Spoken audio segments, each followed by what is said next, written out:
Hello everyone, this is me Sakia here. मैं आपके लिए लेके आई हूँ अक्टूबर महीने की रीडिंग। ये रीडिंग होगी साइन ऑफ टॉरस के लिए। सो देखते हैं टॉरस के लिए अक्टूबर का महीना कैसा रहेगा। इस रीडिंग में हम हमारे कार्ड्स इंक्लूड करेंगे। So stay tune. और रीडिंग शुरू करने से पहले रिमाइंड करवाऊंगी कि एक जनरल रीडिंग है, सबके साथ मैच कर भी सकती है और नहीं भी। सो जो बातें जो मैसेजेस आपकी लाइफ में आपकी सिचुएशन से मैच करते हैं, आप उन मैसेजेस को पिक करो और बाकी सबको छोड़ दो। अगर आप पर्सनल रीडिंग्स चाहते हो, पेपॉल से इजी पैसे से पेमेंट कर सकते हो। सिर्फ तभी रीच आउट करो ताकि आपका भी टाइम वेस्ट नहीं हो और मेरा भी।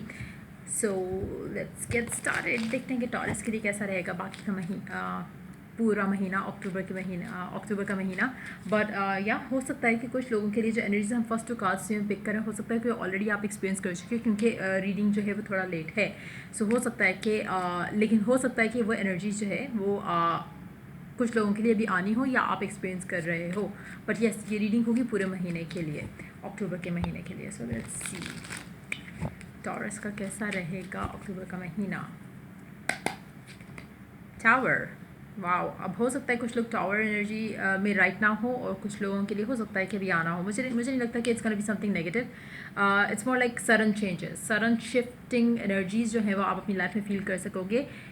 हो सकता है कि कुछ लोगों के लिए कुछ अनप्लेजेंट भी शिफ्ट्स हों, लेकिन अल्टीमेटली मुझे नहीं लगता कि इसकी नेगेटिव एनर्जी होगी या इसका नेगेटिव इन्फ्लुएंस होगा। इट्स मोर लाइक कि एक जैसे होता है ना कि जैसे एक रात आप अपनी लाइफ में एक्सपीरियंस करते हो जहाँ पे you are feeling so down, so low, and then when you wake up in the morning all is good. तो उस तरह की एनर्जी हो सकती है कि कुछ अच्छा हो सकता है कि ऐसा कुछ हो आपकी लाइफ में जो कि आपको फॉर द टाइम बीइंग जो है आपको उससे बुरा लग रहा हो, लेकिन जब आप उससे निकलते हो एक दिन में, 2 दिन में, तो आपको रियलाइज़ होगा कि अच्छा हुआ था जो भी हुआ था। तो मुझे लग रहा है कि जो भी एक शिफ्ट है, जो सडन है, मुझे नहीं लगता कि वो मेजॉरिटी लोगों के लिए, मुझे तो वो नेगेटिव नहीं लग रहा। लेकिन अगर कुछ अनप्लेजेंट है भी तो वो शायद आपको इनिशियली लगेगा कि अनप्लेजेंट है, लेकिन ultimately it's gonna be good for you. So let's see more cards here. 4 of cups, 7 of wands, night of cups, 7 of swords। अच्छा, मुझे लगता है मेजॉरिटी लोगों के लिए ये लव लाइफ की सिचुएशन है जहाँ पर हो सकता है कि आपको कुछ सडन डिसीजंस लेने पड़े अपनी लव लाइफ में। और हो सकता है कि ये डिसीजंस वो हैं जो आप काफ़ी टाइम से पेंडिंग रख रहे थे। आप उन डिसीजंस को लेना नहीं चाह रहे थे, लेकिन कुछ ऐसा होगा जिसके बाद आपको ये डिसीजन लेना पड़ेगा। फॉर इंस्टेंस, अगर हम बात करें, अगर आपकी लव लाइफ में कोई स्पेसिफिक सामान है जिसको आप प्यार करते हो, लाइक करते हो, और आप उस इंसान के इंतज़ार में शायद बैठे हुए हो और आप सोच रहे हो कि वो कब प्रपोजल लेकर आएगा, कब कमिटमेंट देगा, कब रिकनसाइल करेगा। और इस तरह की सिचुएशन में कहीं ना कहीं आपके पास एक ऑफ़र आता है जो कि आपको आपकी लव लाइफ में आपको आगे का रास्ता दिखा रहा है, जहाँ पे पीछे के साथ आपका आप अपने आप को कट ऑफ कर लोगे। जो आपका पास्ट है, पास्ट पर्सन है, पास्ट सिचुएशन है, उससे कट ऑफ कर सकते हो। लेकिन मुझे लगता है कि somehow you are going to feel like कि ये डिसीजन आपके लिए लेना, आपको लगेगा कि आप इस डिसीजन के लिए प्रिपेयर्ड नहीं हो, क्योंकि कहीं ना कहीं आप पास्ट पर्सन का इंतज़ार करना चाहोगे। लेकिन मुझे लगता है कि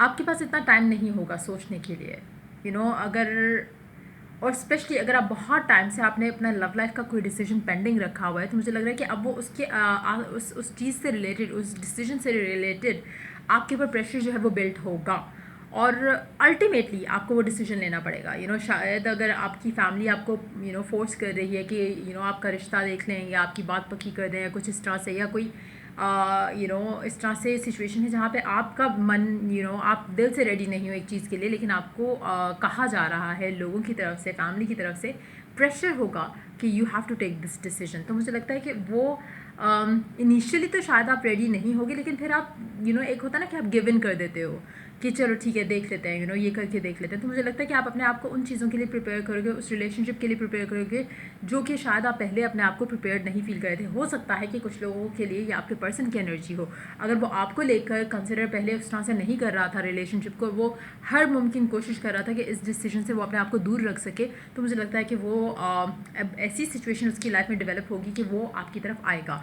अगर तो ये आपकी पर्सन की एनर्जी, तो this is a beautiful energy to have. लेकिन अगर आपकी एनर्जी है जहाँ पे आपको एक ऐसा डिसीजन लेना पड़ रहा है जहाँ पे आपको पास्ट में से निकल कर या पास्ट पैटर्न्स में से निकल के आगे की तरफ बढ़ना है, तो वो मुझे लगता है कि आप शायद इतना रेडीली एक्सेप्ट नहीं करोगे। लेकिन आपके लिए वो भी अच्छा होगा, आपके लिए आगे बढ़ना, मूव ऑन करना अच्छा रहेगा इस सिचुएशन में भी। अच्छा, एक और चीज़ मुझे दिख रही है यहाँ पर, आप अगर मूव ऑन करना चूज़ भी करते हो with a new person as well, तो मुझे लगता है कि आपका पास्ट पर्सन भी आ जाएगा इन दैट सिचुएशन। सो अगर तो आप ऐसी सिचुएशन में जहाँ पे ये आपकी एनर्जी है, तो मुझे लगता है रेडिली आप एक्सेप्ट नहीं करोगे जो नया ऑफर या नया आपको प्रेशर जा रहा है फैमिली की तरफ से, आप उस चीज़ के अंदर गिव इन नहीं करोगे इनिशियली। लेकिन देन आप सोचोगे कि ठीक है, मतलब मे बी मुझे कर लेना चाहिए। फिर जब आप वो डिसीजन ले लोगे तो आपका पास्ट पर्सन भी आ जाएगा और वो भी आपको प्रपोज करेगा। So basically you will have to make a choice, या डिसीजन बनाना पड़ेगा आपको आपकी शादी को लेकर या आपकी लव लाइफ को, फ्यूचर को लेकर। 4 ऑफ वांड्स हैंड डायरेक्ट। तो मुझे लगता है कि इस तरह की सिचुएशन होगी कुछ लोगों के लिए, और कुछ लोगों के लिए आपके पर्सन की एनर्जी भी हो सकती है जहाँ पर अगर आपका पर्सन आपको लेकर पहले जो रिलेशनशिप है उसको वो कंसिडर नहीं कर रहा था, तो मुझे लगता है कि अब उसको वो एक प्रेशर फील होगा। हो सकता है कि उसकी फैमिली चाह रही है कि वो भी शादी कर ले, और देन हो सकता है कि वो पहले इस डिसीजन को, शादी को लेकर, लव लाइफ को लेकर कोई डिसीजन बनाना नहीं चाह रहा था, शायद इसलिए आपको भी वो मना कर रहा था। लेकिन अब मुझे लगता है कि कहीं ना कहीं से उसको जो प्रेशर जब आएगा तो वो डिसीजन लेने के लिए रेडी हो जाएगा। इन दैट सिचुएशन हो सकता है कि ऐसा पर्सन अगर आपके पास की लाइफ में, आपका पास पर्सन अगर ऐसा है, तो मुझे लग रहा है कि उसके एंड से ये एनर्जी आएगी कि वो आपकी लाइफ में आएगा इन दैट सिचुएशन। बट अगर तो ये आपकी एनर्जी है, तो मुझे लग रहा है कि आपके पास 2 ऑप्शन होंगे जिनमें से आपको चूज़ करना होगा। अपनी लव लाइफ का डिसीजन लेना होगा जो कि शादी से रिलेटेड होगा, कमिटमेंट से रिलेटेड होगा, इंगेजमेंट से रिलेटेड होगा, इससे कम नहीं होगा, जहाँ पे फैमिलीज एटलीस्ट इन्वॉल्व होंगी। सो देखते हैं कौन सा कलर आपके लिए लकी रहेगा इस महीने में। Red, free yourself from pain. जो भी चीज़ आपको हर्ट करती है, चाहे वो पास्ट में रुकना है या मूव ऑन करने का डिसीजन है जो आपके लिए टफ है, जो भी चीज़ है जो आपके लिए मुश्किल और आपके लिए पेनफुल है, मुझे लगता है कि आपको उससे you need to get rid of it, और आगे बढ़ो अपनी लाइफ में और पॉजिटिव माइंडसेट के साथ बढ़ो। जो भी अच्छा होगा आपके लिए वो हो जाएगा, चाहे आपको लग रहा है या नहीं लग रहा, लेकिन अच्छा होगा। सो रेड कलर आपके लिए लकी रह सकता है। नंबर 2 भी आपके लिए हो सकता है कि सिग्निफिकेंट रहे इस महीने के अंदर। हो सकता है कि again like I said earlier, मुझे लगता है कि कमिटमेंट, एंगेजमेंट टाइप की कुछ एनर्जी जो है वो आपकी लाइफ में ज़रूर एंटर होंगी इस महीने में, और बहुत सडन होंगी।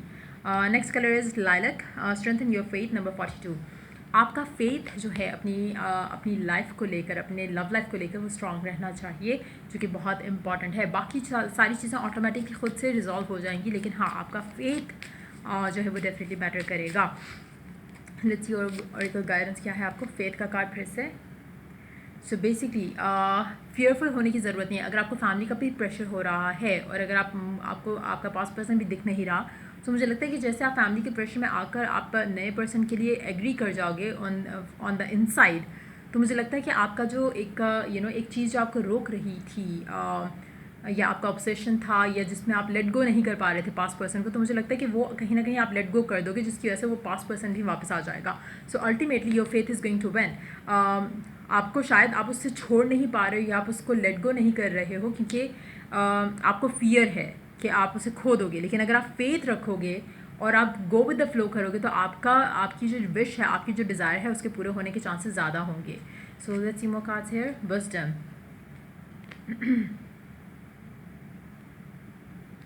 मुझे लगता है कि काफ़ी सारी ऐसी हिडन चीज़ें हैं जो कि आपकी अवेयरनेस में नहीं है, लेकिन इस महीने के अंदर आपको शायद उन चीज़ों के बारे में नॉलेज, इन्फॉर्मेशन, गाइडेंस जो है वो ज़रूर मिलेगी। लेट्स टेक लास्ट कार्ड, देखते हैं कि ऑरेकल गाइडेंस क्या है आप लोगों के लिए अक्टूबर के महीने में। Passion, allow your heart and soul to sing with joy. आपके लिए बहुत ज़रूरी है कि आप जो भी डिसीजन लेते हो अपने लव लाइफ में, मेक श्योर कि आप उस डिसीजन को सोच कर लेकर खुश रहो और फेथ रखो कि कुछ अच्छा ही होगा। चाहे नया पर्सन चूज़ करे, चाहे पास्ट पर्सन का वेट करना चूज़ करो, जो भी करो एक पैशन के साथ, एक एक्साइटमेंट के साथ करो। स्ट्रेस लेने की ज़रूरत नहीं है। जो भी आपने दिल से दुआ की होगी वो पूरी होगी।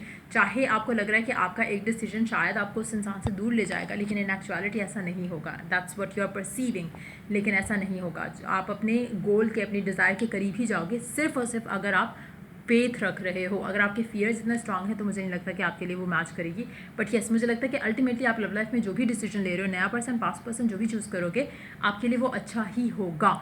सो या that's pretty much it coming up for you for this month. और रीडिंग अगर अच्छी लगी हो या गाइडेंस मिली हो, तो लाइक, शेयर, सब्सक्राइब जरूर करो। चलो I do the next reading for you guys. Take care, bye.